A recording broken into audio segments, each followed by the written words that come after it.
Hi everybody, it's Lisa from Lisa's Paper Passion.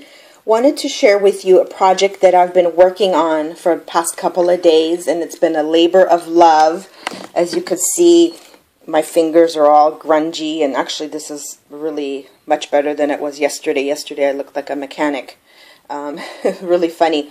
But I've been working on this project as a sample for a group that I belong to. It's called Heart of a Gypsy Soul. And the founder of the group is Gladys Moreno. She is so talented. These past months, she's inspired me, encouraged me, and I love steampunk now. And I'm not really into the really dark portions of steampunk, and I don't like to have everything dark, so I kind of added my own twist to it. But I was telling her about a possible swap that we can do in our group, because we're she's made me an admin in her group, and I'm, trying to be really involved and really, really excited about the opportunity. So I suggested to her a swap of a muffin tin, an altered muffin tin, and because I have done a couple of shabby chic ones, but not a steampunk one, and I thought, that would be really fun to make one.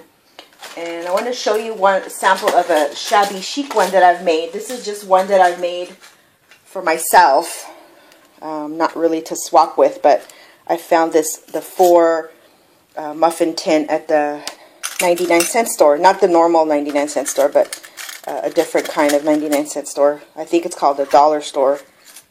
So anyway, this is the shabby chic one of it, really light and pink, and this is where I store all my goodies. This is a piece that I gessoed, and I have no idea what I'm going to do with it, so I stuck it back in there. So this is where I kind of carry all my metal trinkets and stuff. So I thought it would be really neat to do a steampunk version one. And Gladys goes, go for it. Make one and let's see what it looks like. So I did. And this is a 6 muffin tin that I found at the Goodwill. And they're not like the normal ones. They're it was kind of small. But ta-da! Here's mine. I'm very, very pleased with it.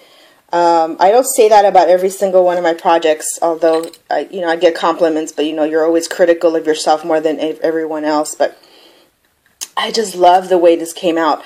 I gessoed the heck out of it, and then for those of you who are beginners, I never used to use gesso before. I got this one from, I think this is a Joann. Yes, this is the Joann brand. And I didn't want to spend $25, even with a coupon, on the really fancy ones. I've tried the Michaels brand, and I hated it. So as soon as that ran out, I bought this one from Joann's, and I love it. I think it's Art Alternatives. I don't know if it's the Joann's brand, but anyway, this was way more affordable, and I loved it. So I put two coats of gesso because it was this ugly silver color, and I didn't want to go for the silver look. And then I picked this up from Hobby Lobby. It's called Dazzling Metallics. It's by Deco Art, and I think I've almost used the whole bottle. It was $2, not bad. And this is Rich Espresso. Rich Espresso is the name of it, the color. But anyway, I really, really liked how it came out because, as you can see, try to turn it around. It's like a golden color. So I painted it with that. And I'm not going to bore you with all the details, but those were the basics. And then what I used on the bottom, like you can kind of tell right here, I wanted to create layers before I put all the goodies on there. And I saw Gladys using this, and I bought it. It's a stencil by the Crafters Workshop.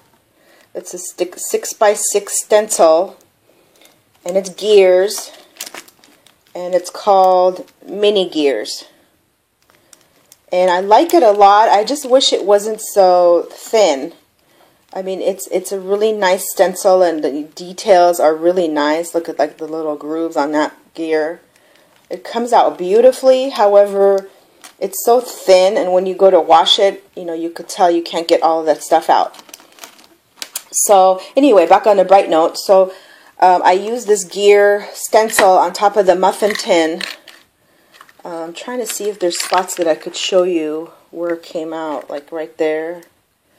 Anyway, it adds a really nice texture, and what I did to get that texture after I painted it is I used my favorite modeling cream. It's the Viva Color modeling cream. This is the one that Gladys so generously gave me, and this is the bronze. This is the color that I use most out of all the three that she gave me, and I love it. I've used it so much already, and look, there's a bunch left already in there. So anyway, you have to be careful with this bottle because it, like Gladys says, it dries really quickly. So I did that, stenciled it, and then let's see what else. So it was kind of like I said, a labor of love, because I had to alcohol ink a lot of the things that I used on it. And if you could see my mat, my craft mat right now, I'm going to show you just because I think it's hilarious. Okay, so hold on. I messed up my craft mat so bad with all the alcohol inks, and I know there's a way to, I wonder what this piece is, oh, a piece of string. There's a way to clean it, but it's just so messed up anyway. I cut into it, and I use it a lot. So, okay, here we go back on the little stand for my tablet. So, I wanted to give it some kind of shabbiness to it, so I put this little brown flower trim, but I cut it up because I thought that would look cool. And then I painted this. This was a lace trim that I painted with this gold color, this metallic color. And I like the way that came out. And then I had some Prima flowers, and I just dipped that in my little paint thing that I had going to paint the tin. I just took the flower, turned it upside down, and dipped it. I did a couple of them, but I ended up only using two. So see, this is what I just took it and dipped it like that. So it's kind of a cool effect because they were yellow, and I didn't want yellow flowers on there. I wanted goldish, brownish flowers. So that was that. And then I had these butterflies were originally pink. So I just alcohol inked it. Oh, I love that stuff. I alcohol ink everything. And then I had a little owl, and basically added I had this bird that I put on there. There's another one over here. Those were originally yellow, and this one, the wing broke. So I put freedom next to it. I thought that was kind of an ironic thing with the broken wing. The little bird still has freedom. So anyway, just really, really had fun. There's a bicycle pin that I had. I hope I could show you how beautiful this is. Then I'm saving one of my favorite parts till the very end. I love little danglies. So I put, this is a shrinky dink of a doily with a gear. And then I hung some stuff from a gear. I just thought that would add kind of a shabbiness to it. I didn't hang anything from the back of it because this is kind of how I want people to look at it. And then these guys, I had some bingo cards that my friend Noelle gave me, so I cut it up and I Mod Podged it, put more of the modeling cream. See, here you could see how the modeling cream really adds a glistening effect to it. Isn't that beautiful? So that's on top of a bingo card that I cut into 4. And then I attached a bottle cap. And I guess this is just decoration. It really doesn't have a purpose other than to fill the muffin cup because I didn't really want to leave those blank. That particular muffin cup has a picture wheel shrinky dink in there. And this is what they look like. This is a black one. This is what they look like, and I just popped it in there. But the one I used was a matte shrinky dink, and I altered the color with my Distress Stain.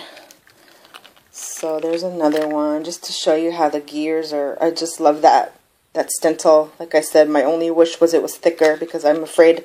Oh, this one has a little charm hanging from a chain from the wing of the bird. I don't know why I went with the bird theme. I guess I just had the bird charms hanging out. So that one goes in there.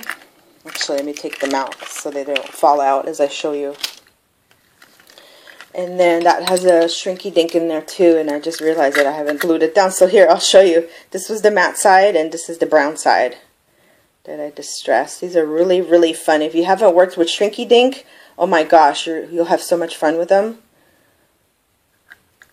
Okay, let's see. So I showed you this one. This was the last. Here's more of the gears and the colors. And then I just tied some tulle. Actually, the tulle that came with this ribbon, I just tore off and tied it just to kind of make it look like a tag. And my favorite part, well, it's all my favorite project, but one of my favorite parts is this little cherub. Used to be, I'm looking for one to show you, used to be this color. So I stained it to be this color, and he was actually blowing a horn in that particular scene. Like each of them, they do something. I don't know what this one does. Maybe he's clapping. Let's see if I can show you. Oh, look. See, this one's blowing some kind of French horn, I think. So he was blowing a trumpet, and I cut it off because I just thought it was kind of weird. But I was playing around with some of the trinkets I had, and I want to try to get this on camera. It says, oh, I don't think you can read it, but this little thing right here, it says freedom. And I thought how ironic it would be to put the freedom cuffs on his hand and have this charm hanging from it. Isn't that neat?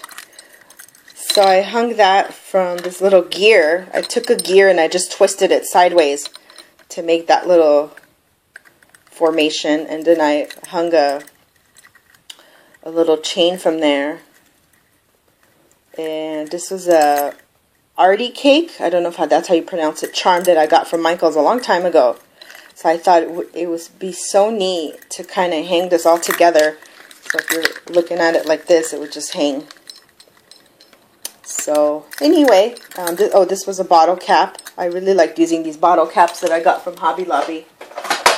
It was 50% off. It's called Spare Parts, and you get 30 pieces. And I thought it was a pretty good deal. And then the colors you don't like, you can just change it. But I mostly use this color. It's kind of hard to tell, but anyway, I hope, like always, I always hope to inspire. I just thought it would be really, really fun to do a steampunk altered tin. I hope you like this video. I look forward to all your comments and suggestions and questions. If there's something in particular that you like, that you want me to let you know how I did it. It was a work in progress. I didn't really follow any tutorials or anything. I just did it on my own, my style, and I had a lot of fun doing it. And I hope you like it. And come and check us out at Gypsy Heart of a Soul. Heart of a Gypsy Soul, I'm so sorry. Heart of a Gypsy Soul Facebook group. Gypsy is with 2 S's. And come join us. We're going to do a muffin tin swap. It'll be really, really fun. And I'll see you there. Thank you for watching. Have a blessed day.